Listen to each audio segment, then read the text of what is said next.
Hey, it's me, Kendra T, the SLP. All right, so I felt like putting on some lipstick today. So here I am talking about how to schedule lots of students.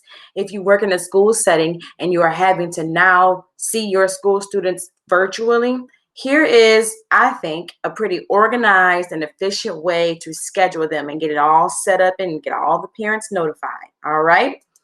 So first I'm going to present my screen, of course, so that you can see what I'm doing. This is a 4-step process.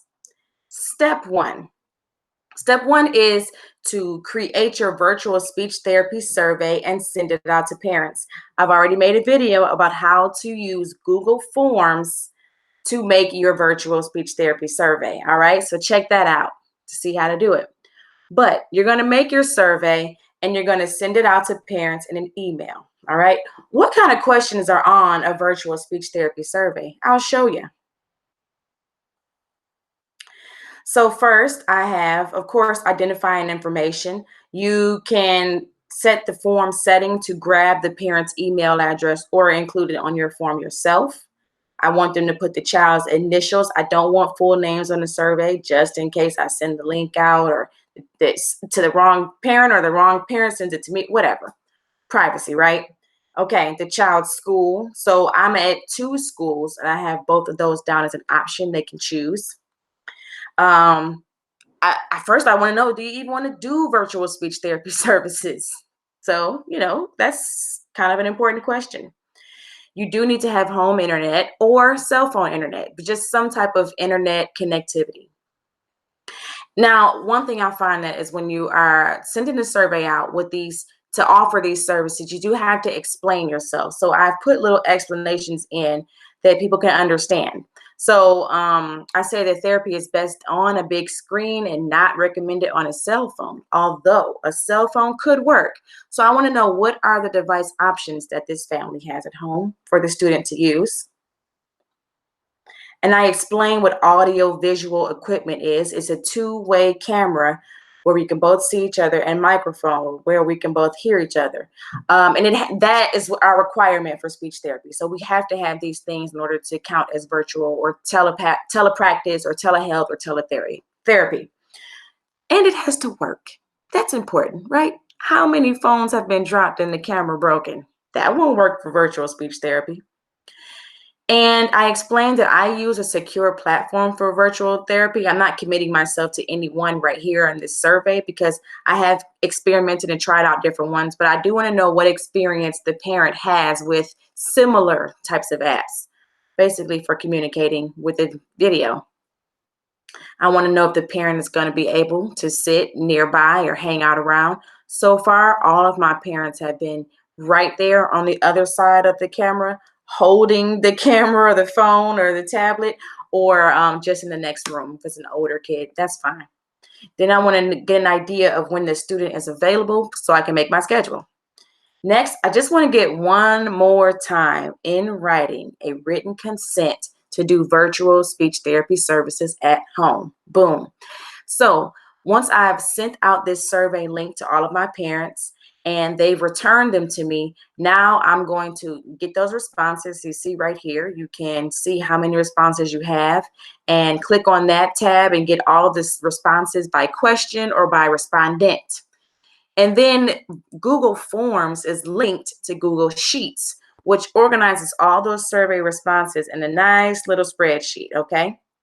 So I'll skim through, look at these responses, just get a general consensus. Okay. The ones who say no, they don't give consent, take them off the list. And then I look at the times that they're available here and I start plugging them in. And I use Google Docs to make just a basic table here. And I've set my therapy time, therapy work hours for these blocks of time.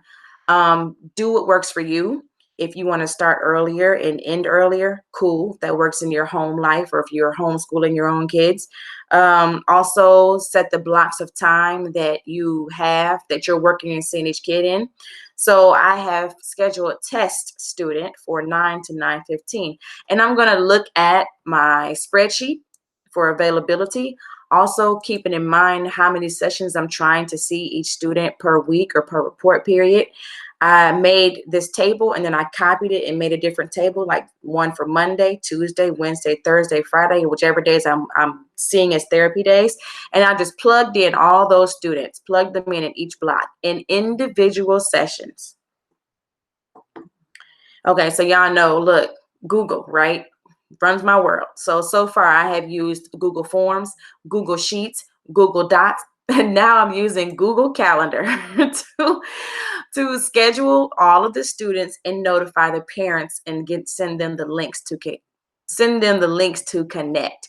So I made a Google Calendar invitation for test students virtual speech therapy session.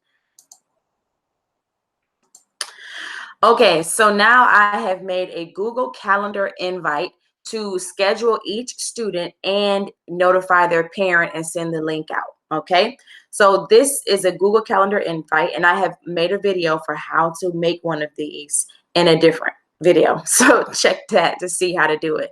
But this is test students virtual speech therapy. I put in the date and the time there here. Now, if this is going to be a reoccurring appointment, you can set that right there. The Google Calendar will default to does not repeat, but you go ahead and click that and you can choose whatever you want. If you want it to be every single Monday or the third Monday, if you want to just pick specific days, because maybe you're seeing that student twice a week, Monday and Wednesday. And I do want this to end at a certain time just because I'm not going to be seeing this kid at this date and this time and this way forever. So you can choose whatever date you want for it to end. So now it's on your calendar. If you are doing virtual conferencing, remember, again, I've shown how to set this up. You will click on conferencing. If you are using Google Meets and it's tied into your email and therefore your Google Calendar, then Hangouts Meet will drop down as an option for conferencing. If you are using Zoom and it is connected to your email and your Google Calendar, then Zoom will drop down as an option for conferencing. So you select it. Select whatever notifications you want to send to yourself and the parent, okay? Notification where it'll bling at whatever time you set, or email. If you want to include some additional directions here, then you can. I find that if you're using Google Hangouts Meet, you don't need to include any other directions. I've experimented with other platforms where I did put the link right here in the description. So it was something like virtualtherapy.com. That's the link. And if you're using a third party self-enclosed platform, sometimes you have to, the parent or whoever is logging in as the client has to make their own password and set up their account. I find that it's easy to just go ahead and make one for them and then give it out to the parents. So I will, in this description box, if I am giving the parent a link to another platform to do our session on, I'll put the link there. I'll put in, this is the username, and then I'll put in, and here is the password, okay? And then that way we don't have to worry about them making up their own accounts, them losing their password. It gives it's a little bit easier for the parent to just manage. They don't have to do that. They don't have to manage it. And so you can always just say, they say, I lost it. I don't have the password username. Boop, boop. Here it is. I got it. Okay. You're going to make sure to include the parent, add them as a guest, and that way they get this same Google Calendar notification that it is a video conferencing session for virtual speech therapy for their beloved little baby.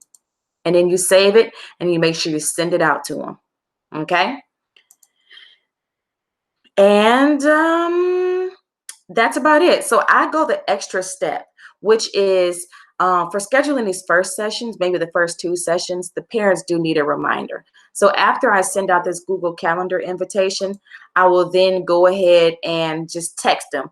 Hey, I've scheduled your virtual speech therapy session for tomorrow.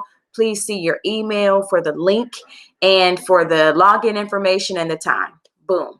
So now in 4, technically 5 steps, I have scheduled all of my students for speech therapy. And I mean, yeah, it's going to take some time. That's just how it is. But with these 4 steps, at least you have an organized list of all the students who are signed up and going to be doing it and their availability and their devices. You also have an organized chart of your students and their times where they're going to be plugged in. Then you have your calendar, so that if you go to your calendar right now under the week, then you would see all of the blocks that you've scheduled your students for. All right.